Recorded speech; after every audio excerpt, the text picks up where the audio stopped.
안녕하세요. 봉기입니다.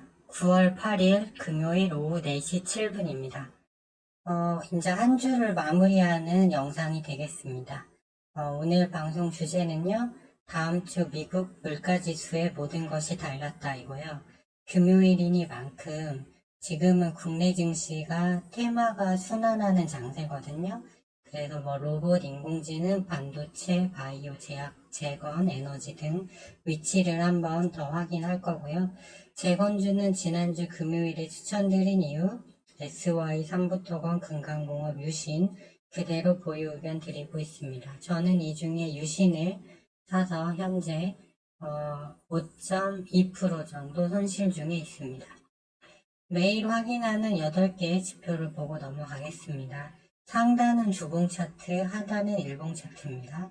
일단 먼저 10년물 국채금리를 보시면 최고가 4.382%를 돌파 이번에 갱신을 하고 이제 위치상 주봉상 좀 약간 망설이는 자리예요. 이제 만일 13일에 미국 CPI가 오른 걸로 확인되면 이제 여기를 돌파하고 올라가겠죠. 왜 그러면 연준이 금리를 더 올릴 수 있다는 뜻이니까요. 그래서 이와 달리 달러도 중요한데요. 달러가 상승하면 지수가 하락하고 신흥국에서 돈이 빠져나갑니다. 그래서 중요한데 달러는 기준선이 달러 지수 선물상 106인데요. 어제 105를 돌파했다가 여전히 양봉으로 일단 머물고 있습니다. 따라서 이 두 가지는 아마 헤드라인 CPI를 보고 나서 움직일 걸로 보여져요. 일단은 상승 추세라는 거. 그 다음에 이제 미국의 근원 CPI 말고 헤드라인 CPI를 끌어올리는 게 유가가 대표적인 건데요.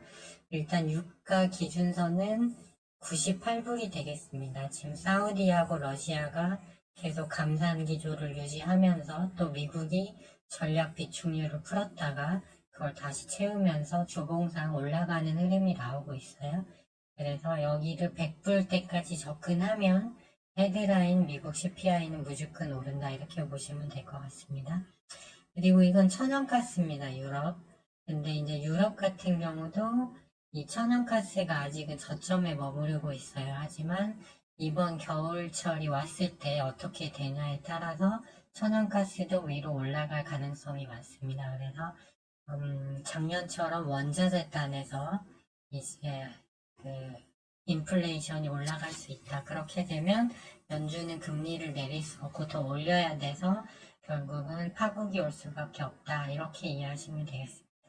이 다우지수, 나스닥 선물, 비트코인, 일봉 차트입니다. 만일 이번에 이 밑에 그원선이 지지라인인데요. 위에는 저항선입니다. 교차시켜 놓은 건데 여기서 일단 저항을 받고 밀렸어요.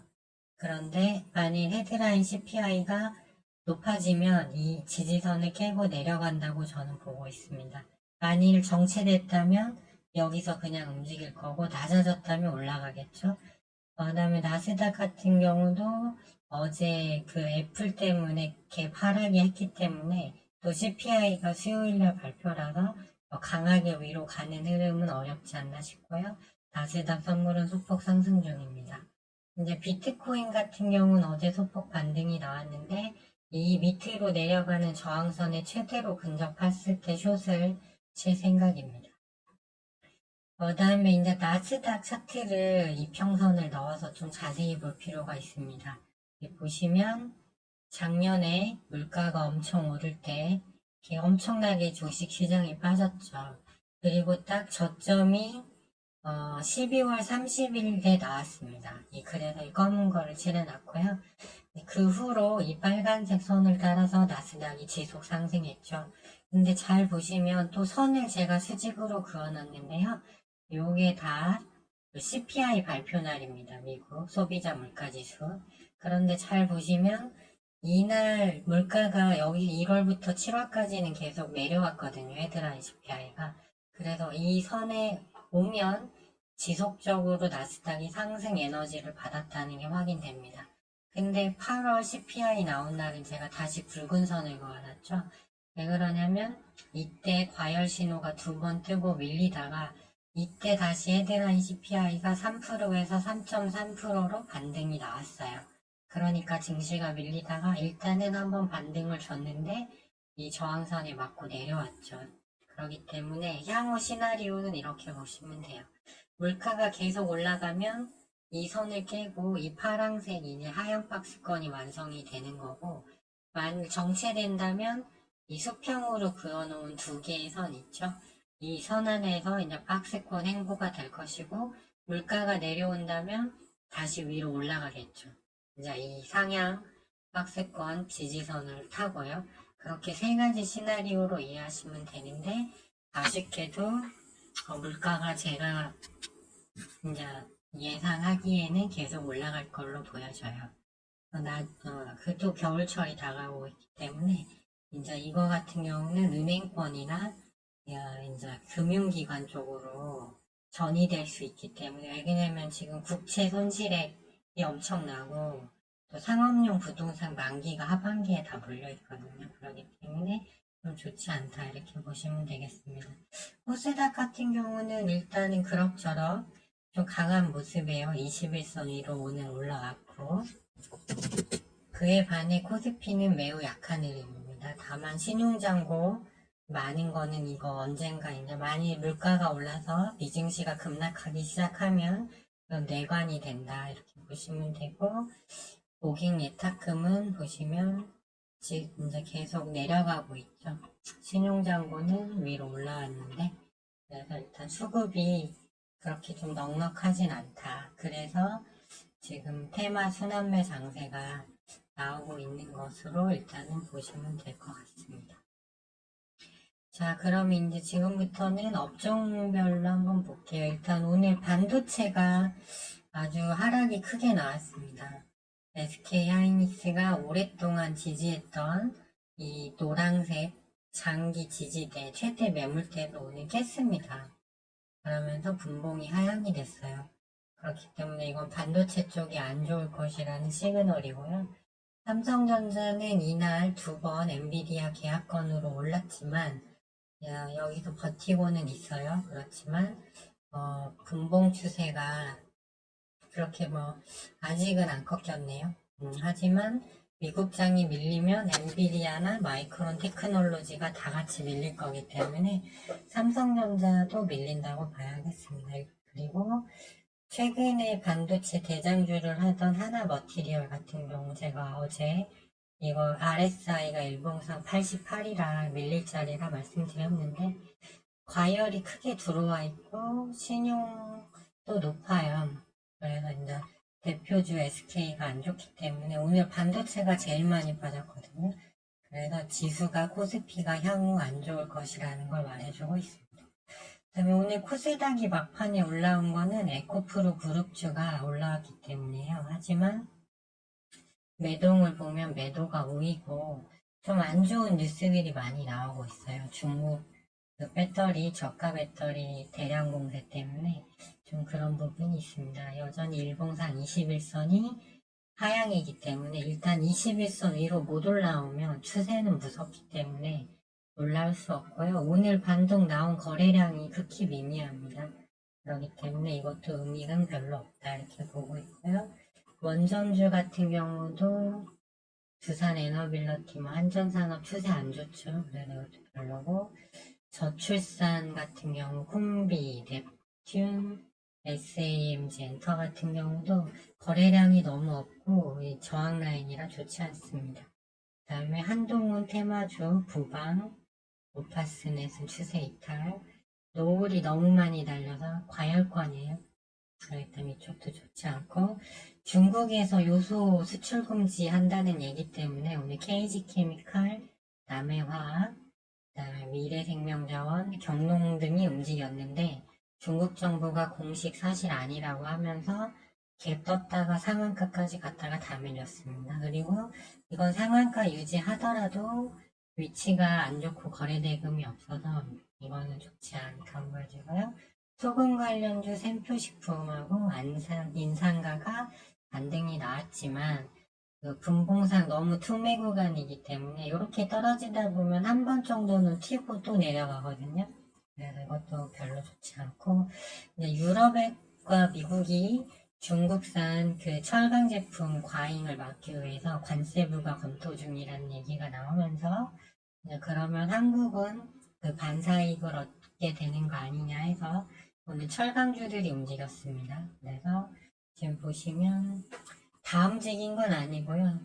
몇 개 정도만 움직였습니다. 이제 특히나 하이스틸이 이제 거래량도 적고 저가주라서 상한가 같고요. 문배철강도 저가주죠.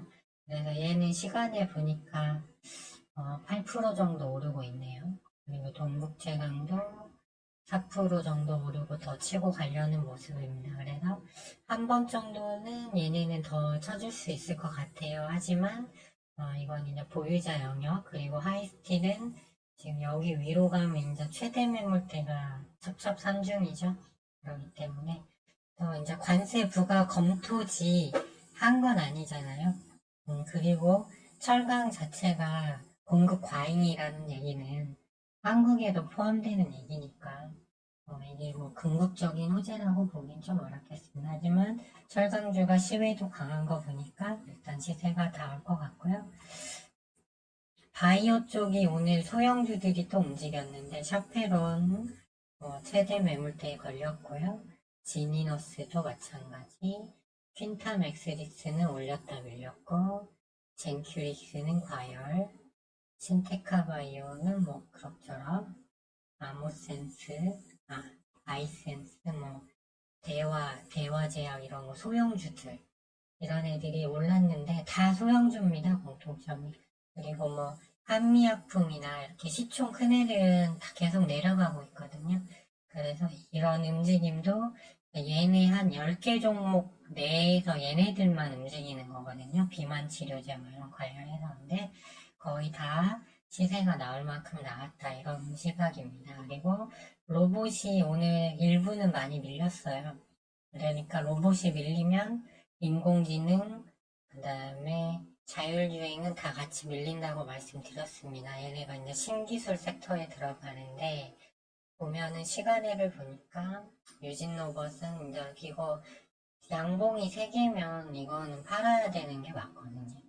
레인보우 로보틱스 보아, 그 다음에 SPG는 1% 정도 오르고 있지만 얘도 이런 구간 너무 많이 이제 지금 올라가고 있어요. 그리고 SBB는 아직 조금 여력이 남은 것 같아요. 그래서 로봇은 한두 번 정도는 이제 아직 이격도 크지 않은 애들로 해서 한두 번 정도는 더 갈 수 있지만 이제 가면 이것도 그 생명이 다 했다. 왜냐면 영원히 오르는 종목은 없거든요. 그리고 미국이 8월 13일이 이제 그 되게 중요한 기준 라인이기 때문에 일단은 제 기준에서는 그렇다 보니까 좀 어떻게 보면 야 너는 그러면 다 사지 말란 얘기냐 이럴 수 있지만 일단은 좋지 않게 보고 있습니다. 예. 그리고 신규 상장주들 좀 움직인 애들도 있지만 기존의 대장주 역할을 하던 스마트 레이더 시스템과 그다음에 크라우드웍스 이런 애들, 시큐레터 이런 애들이 무너지면서 전체적으로 뭐 강한 흐름은 아닌 것 같습니다. 그리고 유가가 지금 90불인데 계속 올라간다고 봤을 때 이제 좀 이쪽 흥구석유, 한국석유, 극동유화, 그다음에 에코바이오 이런 거 있어요. 근데 에코바이오는 조금 더 내려오면 좋을 것 같고, 그다음에 JC케미칼도 좀 관심 있게 볼 필요 있는 것 같고요. 아직 천연가스는 오르지도 않았는데 오늘 GSA 같은 거 컨트롤했는데 일단 에너지 섹터는 좀 눌려주면 이제 유가 흐름을 보면서 왜냐면 유가가 빠지는데 오르진 않으니까요. 그 정도 보고 있습니다. 그래서 일단은 사볼 만한 섹터가 일단 많고 이제 재건 쪽을 볼게요. 재건 쪽 보시면 SY 최대 매물대 오늘 접근하고 있으니까 좀 더 흐름을 보자고 말씀드렸어요. 30분 정도 오르고 이격 줄이고 오르고 이격 줄이고 해서 다시 그 21선 후에 이렇게 21선이 급하게 꺾인 게 아니에요. 여기 레인보우 보시면 얘는 각도가 되게 검은선이 가파르죠. 근데 SY 보시면 수평이잖아요. 여기서 더 갈 여지가 남아있다라는 뜻으로 해석할 수도 있어요. 그래서 적어도 여기 전고점 라인, 그리고 요즘은 매수세 붙어서 가면 워낙 무섭게 가는 장이라 일단 이 정도까지는 더 봐도 된다 이렇게 보고 있고요. 그 다음에 금강공업도 어제 여기 이제 그 121선 웬만하면 깨지 않을 거라고 말씀드렸는데 2.85% 반등이 나왔습니다. 아직 20일 이평선은 하향이에요. 그래서 여기 이제 돌아서는데 좀 시간이 필요해서 일단 21선 위로 먼저 올라가는 게 중요하다. 그래서 이제 SY가 이렇게 강하게 치는 날 금강공업도 가벼우니까 따라가겠죠. 그래서 최대 매물대 돌파는 좀 어렵다고 보니까 한 이 정도 7,150원 정도까지 한번 보고 가보자. 뭐 이 정도면 큰 무리는 없을 것 같습니다. 그 다음에 제가 가지고 있는 유신 역시 21선에서 지지받을 거라고 말씀드렸는데 여기 분봉 추세는 아직 하향이에요. 그래서 얘도 이제 흐름을 좀 더 봐야 된다.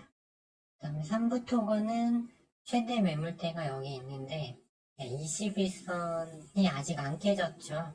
그런데 30분봉은 좀 꺾였습니다, 이제. 그래서 이제 여기서 좀 위로 올라가는 흐름이 나와야 하는데 일단 이 20일 이평선이 정배열되는 게 먼저다. 이렇게 말씀을 드리고요.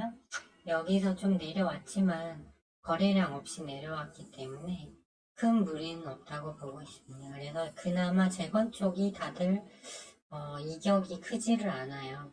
그리고 앞으로 나올 뭐 그런 호재성 그런 것들이 대기할 수 있기 때문에 일단은 가지고 가겠고요. 다만 수요일날 미국장이 급락이 나와버리면 영향이 있겠죠. 그러니까 일단 월요일에서 수요일 이제 미국장 우리 수요일 우리 증시 끝나고 CPI 미국은 저녁에 나오니까 일단 수요일까지는 들고 가면서 흐름을 보고 아니다 싶으면 이제 그때 현금화하면 된다고 보고 있습니다. 일단은 시간에 보니까 철강주가 좀 강세인 것 같습니다. 갭을 떠서 아마 갈 듯 싶네요. 보니까 다들 위로 올라오는 흐름이네요. 동국제강, 그 다음에 문배철강, 하이스틸. 하지만 이건 좀 보유자 영역 같습니다. 네. 이번 한 주 모두 수고 많으셨고요. 저는 다음 주에 다시 영상을 가지고 찾아뵙도록 하겠습니다.